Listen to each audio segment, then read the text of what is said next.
Sampurasun Wadia Balad ATE official di mana wae ayana.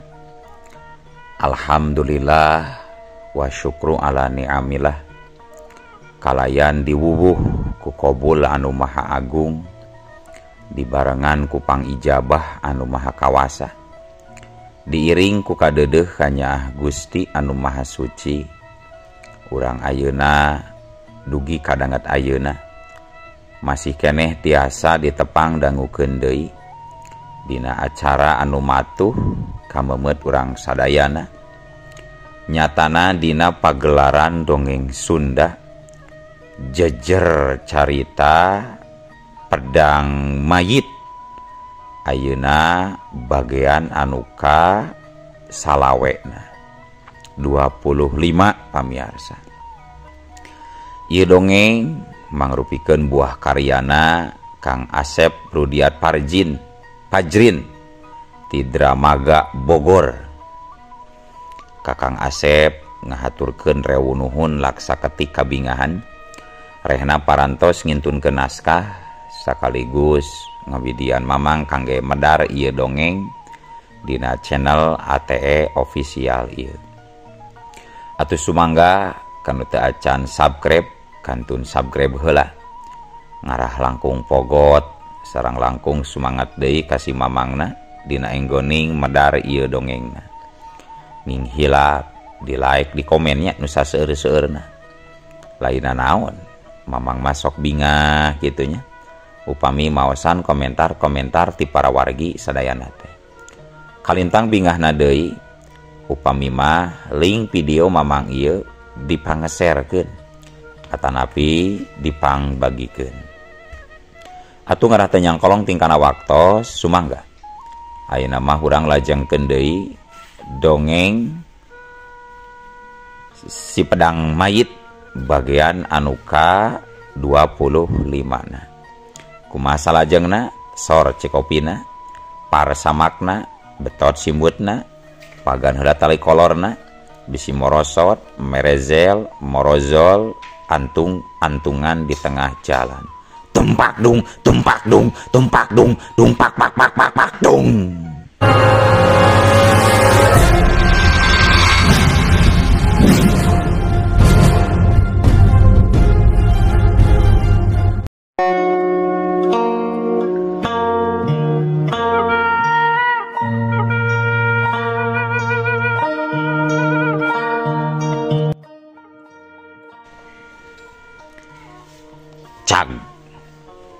Kaayaan Bah Jalun anu marentahkeun 3 urang anak buahna urang tinggalkeun.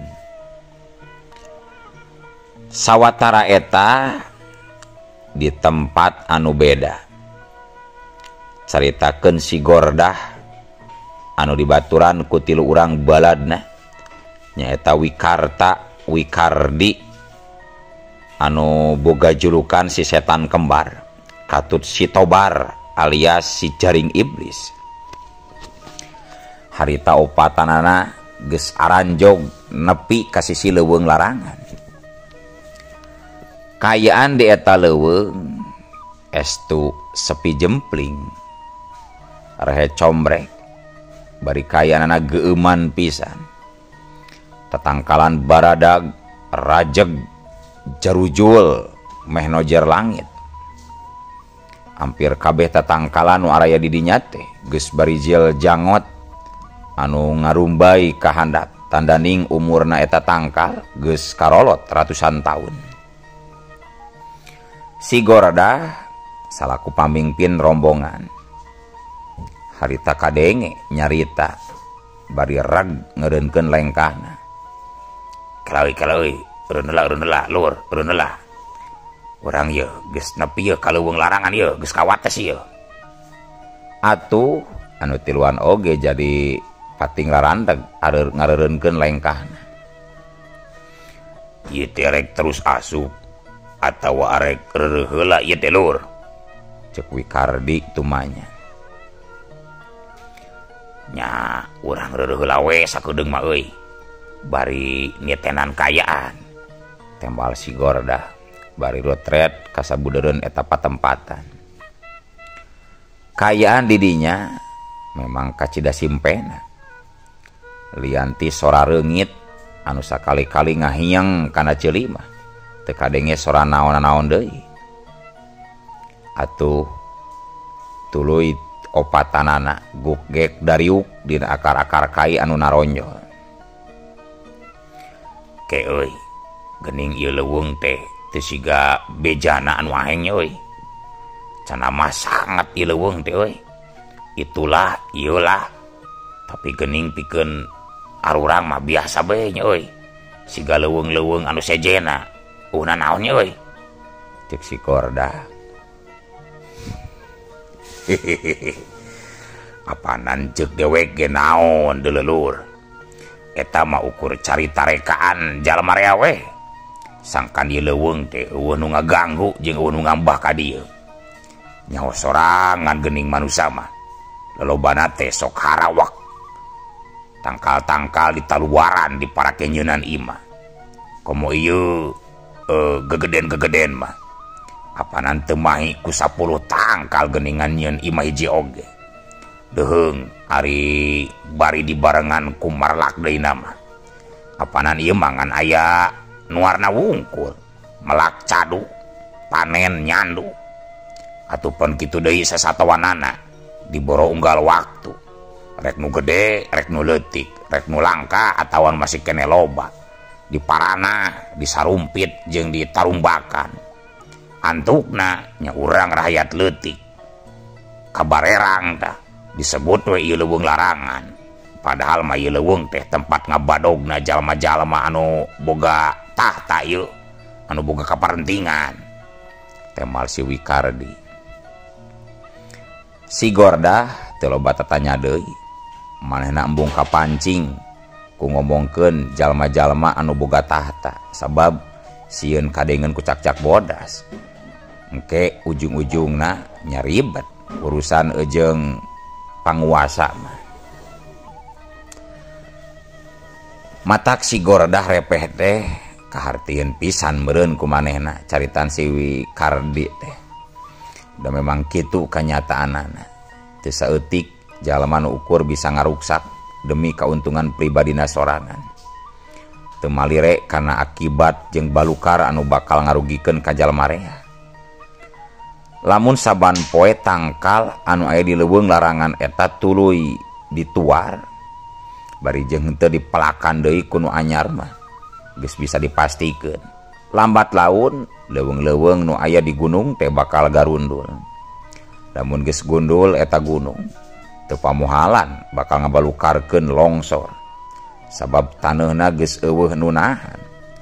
Teu saeutik longsoran taneuh eta teh ngurugan lembur atawa mendetan walungan anu ngakibatkeun banjir. Lamun geus kitu jalma anu teu teuwah teu dosa, anu teu mais teu meulem anu loba jadi korban mah.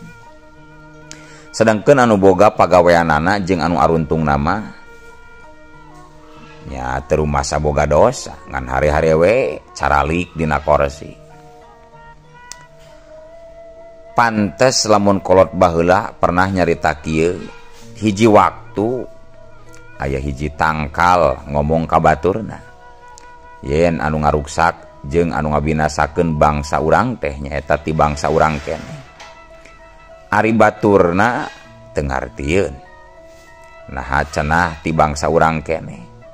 Apanan bangsa jelema anu ngaruksak bangsa urang mah tuluy ditembalan deui ku tangkalna nu hiji deui. Nya jelema anu ngaruksakna mah tapi pan maranehna nuaran bangsa urang teh marake bedog, marake kampak, marake ragaji. Sedangkeun sakabeh eta pakarang teh gagang atawa panyakal nama apana dijieunna teh tina bangsa urang, kitu cek hiji tangkal. Lamun teu make panyakal mah atawa teu make perah tangtu hese najan pakarang seukeut oge.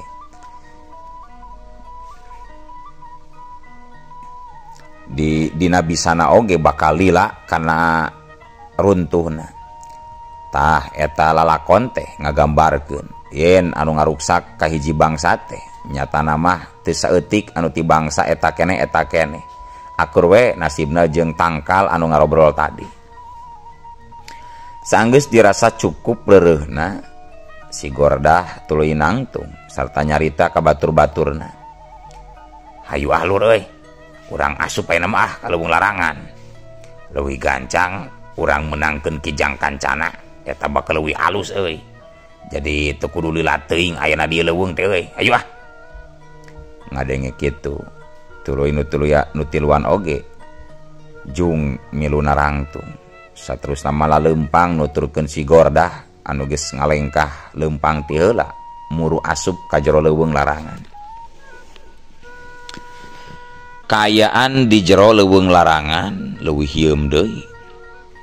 Sinar panon poe henteu tembus ka jero sabab kahalangan ku jarujulna kai-kai nu jarangkung. Si Gordah katut baturna terus bae nikreuh leumpang. Sajeroning leumpang teh ayeuna mah opatanana oge bari rutret nitenan disabudeureun eta leuweung. Maranehanana boga harepan sangkan Kijang Kancana anu diteanganana teh bisa sagancangna dibeunangkeun. Ngan orokaya geus meh hampir setengah poe maranehna opatan ngaprak di eta leuweung berka kidul kawetan ka kulon ka kaler. Tapi sato anu diteteanganana can keneh aya nembongan. Be, nah di mana ayana atunya eta Kijang Kancana teh euy? Ku hese-hese teuy di teteanganana teh euy. Cek si Gordah kukulutus. Nyancan we atuh lur euy, sing tenang heula we, sing tenang. Uyuhan leuweung sakieu legana. Ari sato nu ku urang di teanganana ngan ukur hiji. Santai-santai lah, ulah gurung gusu. Cek si Wikardi ngabebenjokeun si Gordah anu katenjona geus mimiti aral.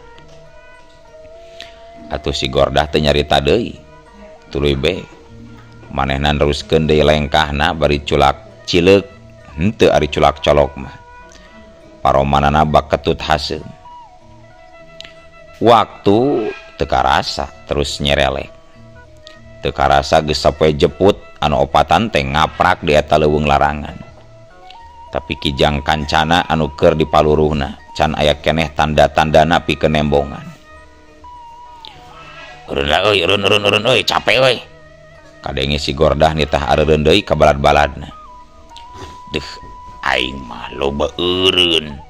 Aya naon deui lur? Cek si Tobar si jaring iblis tumanya. Dewek mah capek bari asa lapar ieu teh lur euy. Ciklah newak heula mencek atawa hayam leuweung mah euy. Urang beuleum-beuleum atulah. Jeung ngaganjal beuteung mah beh teu murulit teuing. Ieu cacing geus daremo euy. Cek si Gordah bari ngareret ka Wikarta. Bener lur, sapu kari kitu mah sarua bae urang ge lapar. Beuteung kuring geus kukurubukan ieu teh euy. Temal Wikarta bari nyerenge. Memang teu heran oge lamun si Gordah katut ti lurang baladna harita ngarasa lapar teh. Sabab geus meh hampir sapoe jeput beuteungna can kararaban sangu saremeh-remeh acan. Si Tobar anu memang boga keahlian dina widang newak sasatoan. Harita gancang ngabagi paneteupna ka sakuliah eta patempatan. Bubuhan di leuweung anu kasebutna tempat baranahanana sabangsaning sasatoan. Jadi teu kudu hese beleke pikeun manggihan sato anu kira-kirana bisa didahar teh. Kalayan waktu anu teu kungsi lila oge. Jaring iblis si Tobar teh geus dieusi ku dua hayam leuweung anu lumayan galede. Kadenge eta hayam bikang nepi ka kot-kotak. Bat-bat bataot. Bat-bat bataot. Bat-bat bataot. Ditembalan ku hayam jago leuweung. Kakarak cos. Tah euy. Mailah lur dua siki oge euy. Hiji kuduan we. Hayu ah, gerak pencit euy. Kuring rek diruseunna nya. Cek si Gordah ngabagi tugas ka baladna. Ari manehna sorangan tuluy luncat kana hiji tangkal gede anu aya dahan garingna anu disebut pangpung.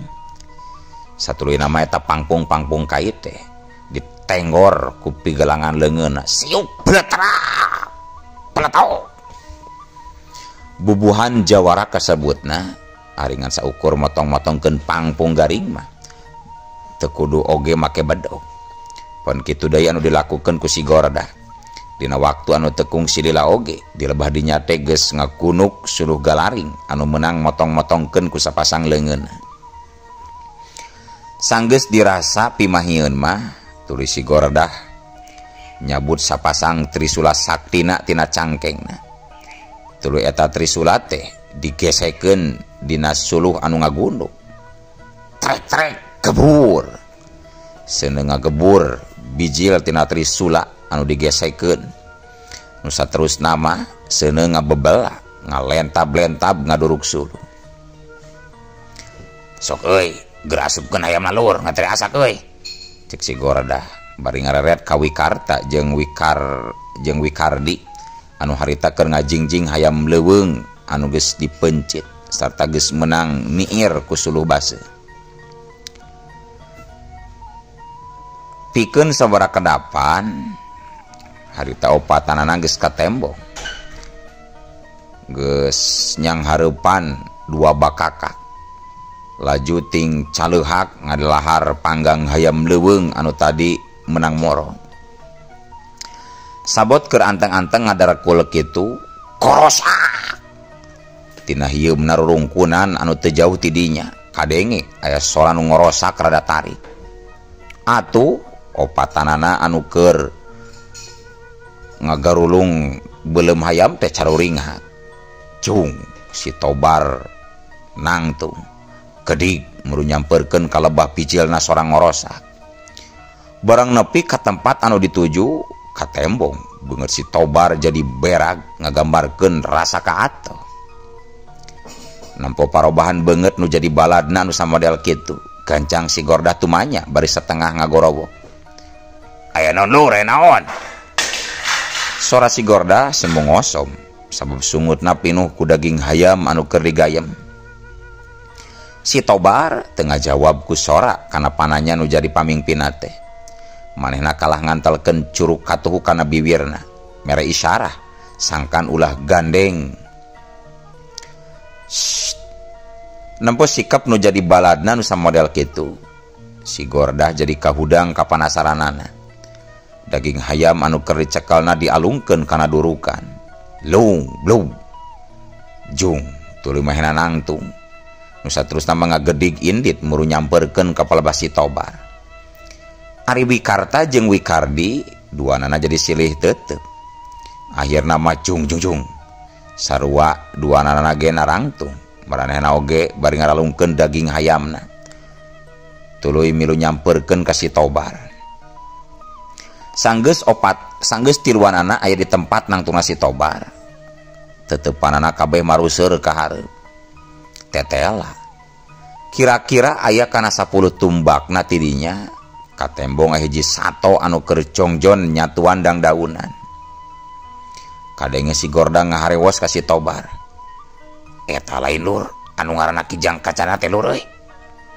Si Tobar unggeuh. Satuluyna mah manehna ngudar jaring iblisna pikeun nyerek sato nu aya di hareupeunana.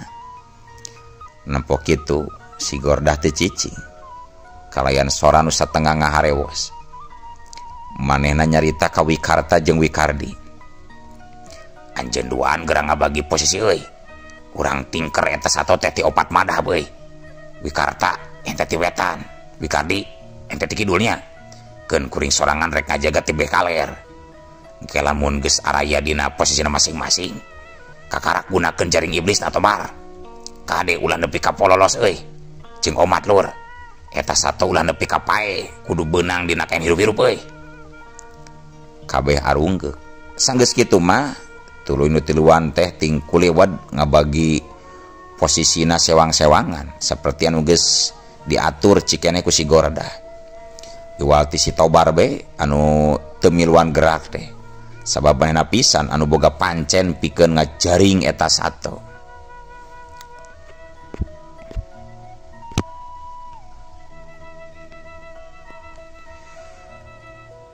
para wargi sadayana sateu acan diteraskeun kana guaran hanca dongengna sumangga kanu peryogi raksukan kaos Sunda mangga aya tah dina juru video di belah kiwa di belah dipalih kenca didinya aya kaos Sunda aya pangsi aya iket KDM Bapak aing mangga dipilih mangga nu resep galeuh anu teresep ulah geuleuh mangga ku ngelikna eta teras ku meserna eta berarti para hadirin sadayana parantos ngiring ngarojong kana guaran cariosan dongeng mamang ieu mangga anu barade dipilih lajengkeun deui teu butuh waktu lila sato anu ngaranna Kijang Kancana teh harita geus ditingker ti opat madhab opat urang Jawara geus taki-taki di tempatna masing-masing teutepanana kabeh maruseur kanu diborona horeng anu ngaranna Kijang Kancana teh awakna mah teu siga kijang-kijang ilaharna gedena ukur sagede embe bikang ngan buluna we wungkul anu alus teh kalirna koneng kaemasan serta herang guguri lapan katojo ku sinar panon poe anu nolol tina balik-balik dangdaunan Ganjang Sigordah mere isyarat ka si Tobar pikeun ngalakukeun pancena sep ketayep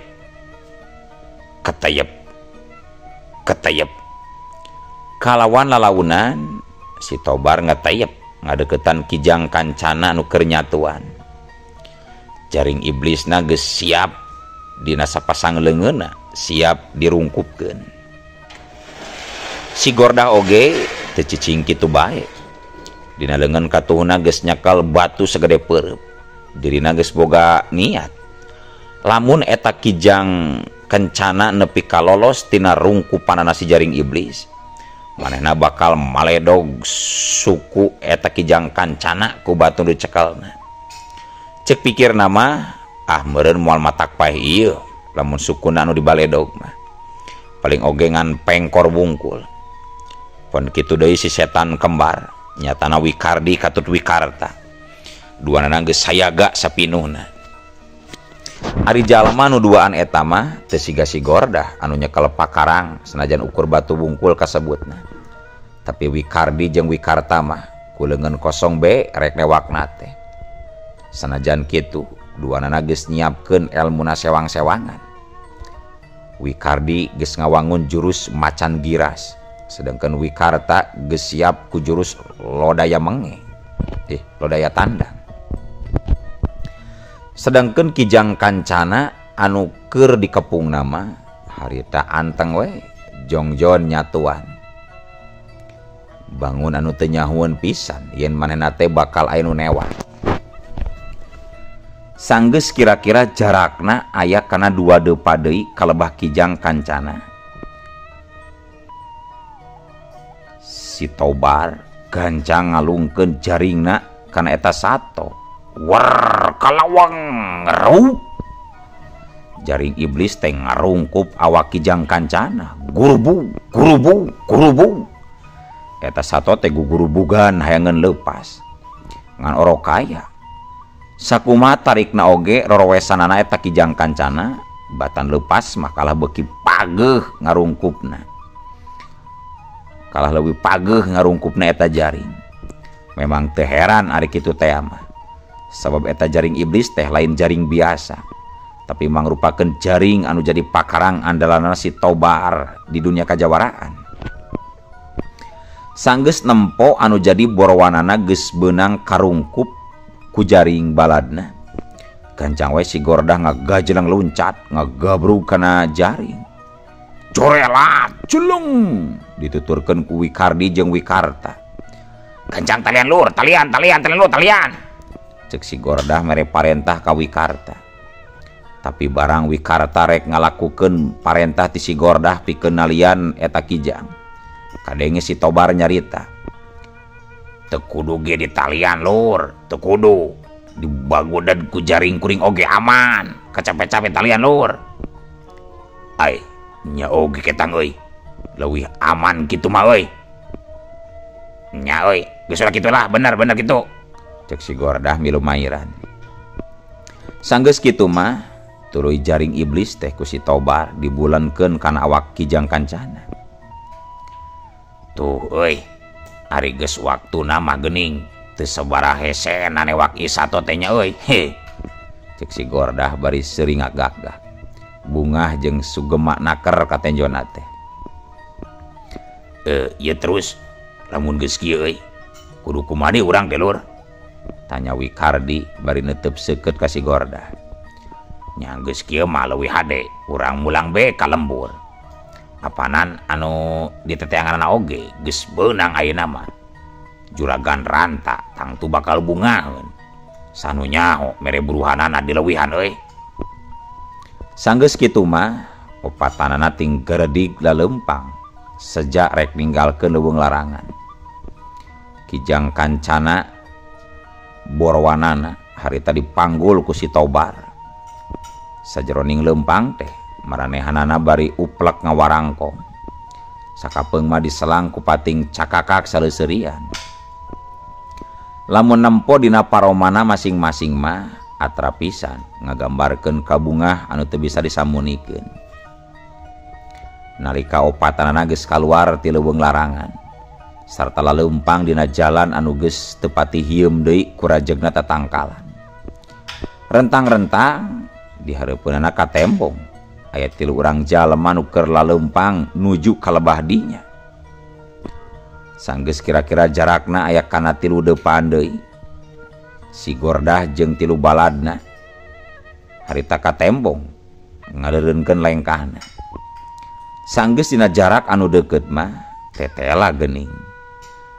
Eta anu 3 jalma keur leumpang teh nyatana Ki Acun si cangklong setan, Ki Jumali si tudung getih jeung si Nini Salasi si cakar iblis anu mangrupakeun jalma-jalma titahanana Bah Jalun guruna Wiguna pikeun ngabinasakeun Jakarungsing alias si pedang mayit.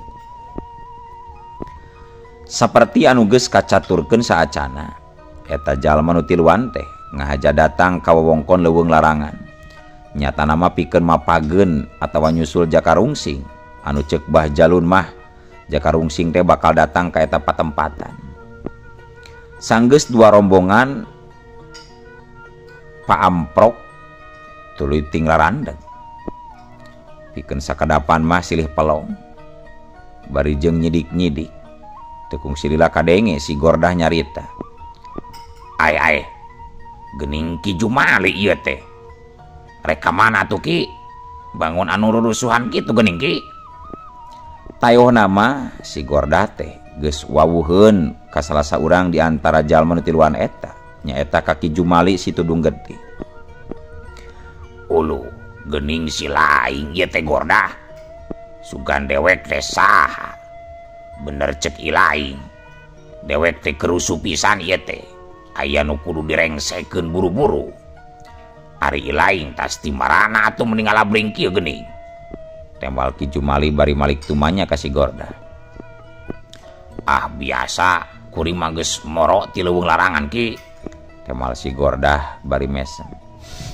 Hehe. Nyati iraha si laing jadi tukang moro teh Gordah. Dewek masa cangcaya lamun muridna si Odang boga karesep kana moro mah. Paling oge ilaing mah keur moro bikang atawa moro randa beurnya Gordah. Hehehe. Ki Jumali seuring ngagakak siga nu teu percayaeun lamun masih Gordah tos moro teh. Ki Jumali si tudung getih mah wawuheun ka si Gordah teh kusabab guruna si Gordah nyaeta Ki Odang teh mangrupakeun sobat dalit manehna. Waktu si Gordah masih keneh ngalap ilmu ka Ki Odang mah duanana teh minang papanggih sabab Ki Jumali sok datang nepungan ka Ki Odang. Tapi sanggeus Ki Odang maot mah duanana jadi anggang karak harita pisan papanggih deuna teh. His Aki mah kawas nu teu percaya we geuning lamun kuring tas moro teh Ki. Bener tas moro kuring mah Ki. Si Gordah jadi rada ambekeun oge disengserikeun ku Ki Jumali model kitu teh.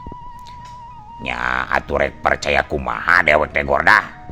Sabab dewek mah nyaho sorangan. Kresep si Laing jeung si Odang guru ente teh. Asana saumurna dewek can pernah ngadenge komo nempo mah lamun si Laing sok moro. Bener teu? Ngomong naon atuh kieu teh lah teu kaharti. Maksud dewek teh nya atuh rek percaya kumaha dewek ka Laing Gordah. Sabab dewek mah nyaho karesep si Laing jeung si Odang guru maneh teh karanda. Asana saumurna dewek can pernah ngadenge komo nempo Laing sok moro mah kitu tah maksud dewek teh. Cek Ki Jumali beuki tarik bae nyaritana.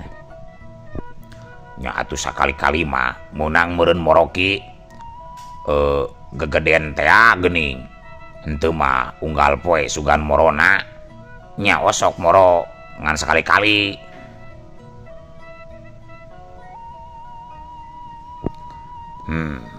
Nya kumaha Laing bela Gordah. Tapi mana atuh bebeunangan teu morona.